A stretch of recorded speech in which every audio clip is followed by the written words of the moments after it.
ಎಲ್ಲರಿಗೂ ನಮಸ್ಕಾರ.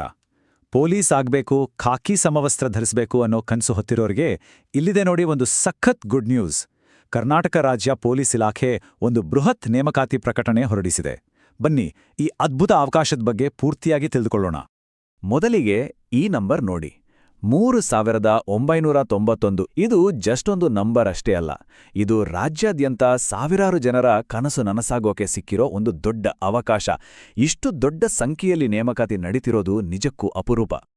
ಸೊ ಈ ಇನ್ಫಾರ್ಮೇಷನ್ ಎಲ್ಲ ಎಲ್ಲಿಂದ ಬಂತು? ಇದು ನಿಜಾನಾ ಅಂತ ಡೌಟ್ ಬರ್ಬೋದು ಅಲ್ವಾ? ನೋಡಿ, ಇದು ಮಾರ್ಚ್ 18, 2026ರಂದು ಪೊಲೀಸ್ ಇಲಾಖೆ ಹೊರಡಿಸಿರೋ ಅಧಿಕೃತ ಅಧಿಸೂಚನೆ. ಸೊ ಇಲ್ಲಿರೋ ಪ್ರತಿಯೊಂದು ಡೀಟೇಲ್ ಕೂಡ ಪಕ್ಕಾ 100% ಜೆನ್ಯೂನ್. ಓಕೆ, ಈ ಇಡೀ ನೇಮಕಾತಿ ಪ್ರಕ್ರಿಯೆಯನ್ನು ನಾವು ಸಿಂಪಲ್ ಆಗಿ ಅರ್ಥ ಮಾಡ್ಕೊಳ್ಳೋಕ್ಕೆ ಒಂದು 4 ಭಾಗಗಳಾಗಿ ನೋಡೋಣ. ಫಸ್ಟ್, ಈ ಅನೌನ್ಸ್ಮೆಂಟ್ ಬಗ್ಗೆ, ಆಮೇಲೆ NKK ಮತ್ತು KK ಪೋಸ್ಟ್ಗಳ ಡೀಟೇಲ್ಸ್, ಹಾಗೆ ಕೊನೆಗೆ ಇದರಿಂದ ಆಗುವ ಇಂಪ್ಯಾಕ್ಟ್ ಏನು ಅಂತ ನೋಡೋಣ. ಸರಿ, ಹಾಗಾದ್ರೆ ಮೊದಲನೇ ಭಾಗಕ್ಕೆ ಬರೋಣ. ಇದೇನು ಒಂದೆರಡು ಜಿಲ್ಲೆಗೆ ಮಾತ್ರ ಇರೋ ರಿಕ್ರೂಟ್ಮೆಂಟ್ ಅಲ್ಲ, ಇದು ಇಡೀ ರಾಜ್ಯಾದ್ಯಂತ ನಡೀತಿರೋ ಒಂದು mega recruitment drive. Civil police constable ಆಗೋಕೆ ಇದಕ್ಕಿಂತ ಒಳ್ಳೆ ಚಾನ್ಸ್ ಸಿಗೋದು ಡೌಟೇ. ಈ 3991 ಪೋಸ್ಟ್ಗಳನ್ನ ಹೇಗೆ ಹಂಚಿಲಾರ ಗೊತ್ತಾ? ಇದನ್ನ 2 ಮುಖ್ಯ ವಲಯಗಳಾಗಿ ಡಿವೈಡ್ ಮಾಡಿದ್ದಾರೆ. ಒಂದು NKK ಅಂದ್ರೆ ನಾನ್ ಕಲ್ಯಾಣ ಕರ್ನಾಟಕ, ಇನ್ನೊಂದು KK ಅಂದ್ರೆ ಕಲ್ಯಾಣ ಕರ್ನಾಟಕ. ಈ ರಿಸರ್ವೇಷನ್ ದೃಷ್ಟಿಯಿಂದ ಈ ವಿಂಗಡಣೆ ತುಂಬಾನೇ ಇಂಪಾರ್ಟೆಂಟ್. ಸರಿ, ಈಗ ನೇಮಕಾತಿಯಲ್ಲಿರೋ ಅತಿ ದೊಡ್ಡ ಭಾಗದ ಕಡೆಗೆ ಹೋಗೋಣ. ಅದೇ NKK ಅಂದ್ರೆ ನಾನ್ ಕಲ್ಯಾಣ ಕರ್ನಾಟಕ ವೃಂದ. ಅತಿ ಹೆಚ್ಚು ಪೋಸ್ಟ್ಗಳು ಇರೋದೇ ಇಲ್ಲಿ. ನಂಬರ್ ನೋಡಿ, 3395 ಹುದ್ದೆಗಳು. ಅಂದ್ರೆ ಟೋಟಲ್ ಪೋಸ್ಟ್ಗಳಲ್ಲಿ ಸುಮಾರು 85% NKK ಭಾಗದಲ್ಲೇ ಇದೆ.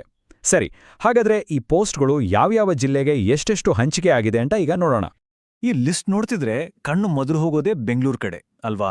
ಹೌದು, ಒಂದೇ ಸಿಟಿಯಲ್ಲಿ ಬರೋಬ್ಬರಿ 2015 ಪೋಸ್ಟ್ಗಳು. ಅಂದ್ರೆ NK ಪೋಸ್ಟ್ಗಳಲ್ಲಿ ಅರ್ಧಕ್ಕಿಂತ ಹೆಚ್ಚು ಪೋಸ್ಟ್ ಬೆಂಗಳೂರಲ್ಲೇ ಇದೆ.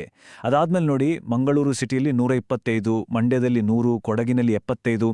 ಹೀಗೆ ಪ್ರಮುಖ ಜಿಲ್ಲೆಗಳಿಗೂ ಒಳ್ಳೆಯ ಅವಕಾಶಗಳೇ ಇವೆ. ತಮ್ಮ ಜಿಲ್ಲೆ ಎಲ್ಲಿದೆ ಅಂತ ಒಮ್ಮೆ ಚೆಕ್ ಮಾಡ್ಕೊಳ್ಳಿ. ಅಷ್ಟೇ ಅಲ್ಲ, ಲಿಸ್ಟ್ ಇನ್ನೂ ಇದೆ. ಉಡುಪಿ, ಶಿವಮೊಗ್ಗದಂತಹ ಜಿಲ್ಲೆಗಳಲ್ಲೂ ತಲಾ 100 ಪೋಸ್ಟ್ಗಳಿವೆ. ಹಾಗೆ ಮಧ್ಯ ಕರ್ನಾಟಕದಿಂದ ಹಿಡಿದು ಉತ್ತರ ಕರ್ನಾಟಕದವರೆಗೂ ಪೋಸ್ಟ್ಗಳು ಹಂಚೋಗಿವೆ. ಒಟ್ಟಿನಲ್ಲಿ ಹೇಳೋದಾದ್ರೆ ರಾಜ್ಯದ ಆಲ್ಮೋಸ್ಟ್ ಎಲ್ಲಾ ಭಾಗದವರೆಗೂ ಇದರಲ್ಲಿ ಅವಕಾಶ ಇದೆ. NKK ಬಗ್ಗೆ ನೋಡಿದ್ವಿ.